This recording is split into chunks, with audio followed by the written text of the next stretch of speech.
right, so this next set of pieces, when I realized I was going all in on the obscure music, I actually did a YouTube search for obscure pieces of classical music, and The Butterfly by this composer came up, and I really liked it, and I began exploring other pieces from this set. And these are my 4 favorites. Now, we all know the story of the Princess and the Pea, okay? I'm not going to recall that. I actually had my nephews who are 8 and 10. They got to tell the story of the Princess and the Pea on Friday night at my concert. So this composer, Serge Bortkiewicz, when I was telling my mom about him, she says, "Oh, is he Danish like Hans Christian Andersen?" No. So these are all based on fairy tales by Hans Christian Andersen, the guy who wrote The Little Mermaid and The Ugly Duckling. But Bortkiewicz was ethnically Polish. He was a member of the Russian nobility, and he lived in Kharkov, which is currently part of Ukraine. And then he went to Germany to become a composer and a pianist. And then with the outbreak of World War I, he had to leave because he was living in Germany, but he was a Russian citizen.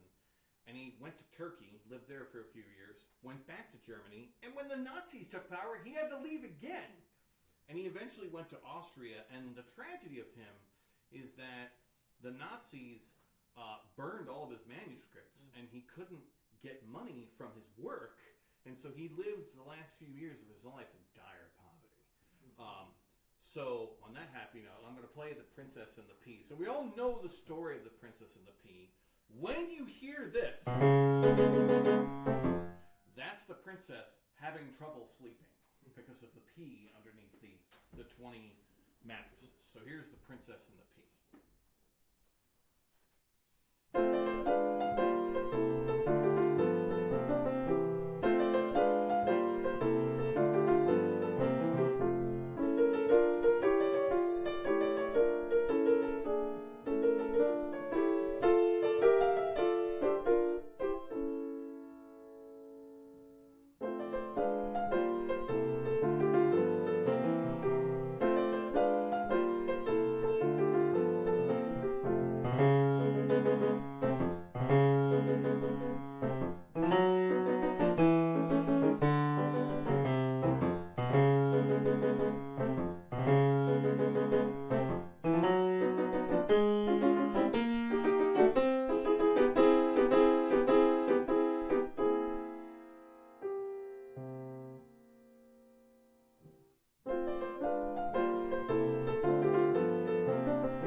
So, the next piece in this set, this is actually my favorite of these pieces. It's called The Bell. Now, in my score it says the clock, but it's the bell. And this is one of his lesser-known stories. It's about this bell, which is depicted in the music like this. And that goes throughout the music, even when there's notes that don't agree with that, like you're still going to hear the bell. And so it's this village where they hear this bell and they can't figure out what it is or where it's coming from. And they send out a bunch of children. And the children locate the source of the bell, and it's coming from the ocean. And the moral of this story is it's the power of nature and the power of the innocence of children. And when you hear this, near the end, that's the ocean. So here is the bell.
last piece. This is about a game of telephone. Now, I believe when Hans Christian Andersen wrote this fable, I think the telephone had not yet been invented. But we all remember that elementary school game where you say something into somebody else's ear and then they say it to the next person. And they go around the room. By the time it gets around, it is completely different. So this is about a hen who hears a rumor that if she plucks her feathers, she'll be more attractive to the rooster. So then the next hen overhears this and changes this a little bit, and the next hen hears it, and it keeps changing, and finally it makes its way to the rooster, and he's like, oh, what is going on? I don't understand what's going on. And it finally makes its way back to the first hen, and she has no idea that it was the original rumor that she had overheard. So in this piece, when you hear this, that's the rooster. So here is, it is quite certain.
And the last piece in this set, which is the one that made me want to learn these, the butterfly.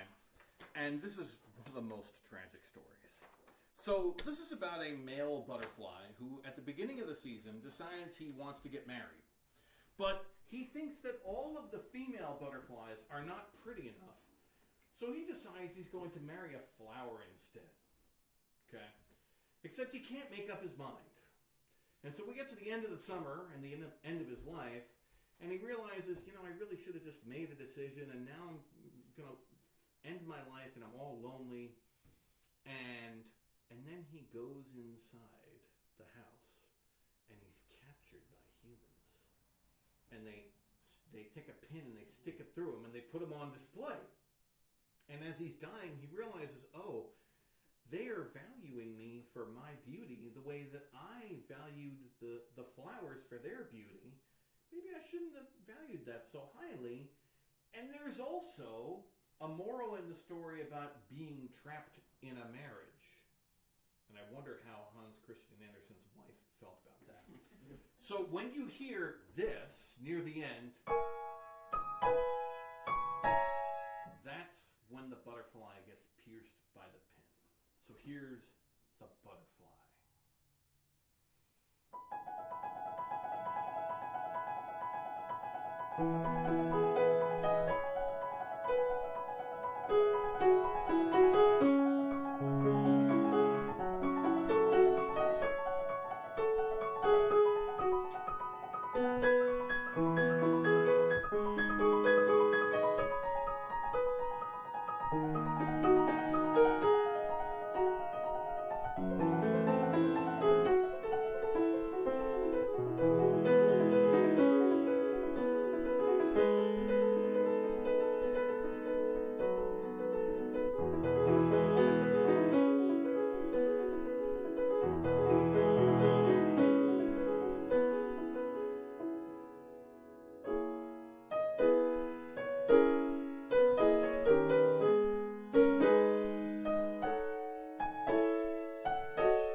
Thank you.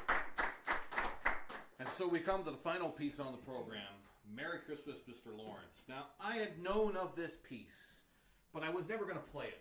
And then one of my students at school brought it to me. He was learning it. And I realized, boy, I really like this piece. I think I'm going to learn it. And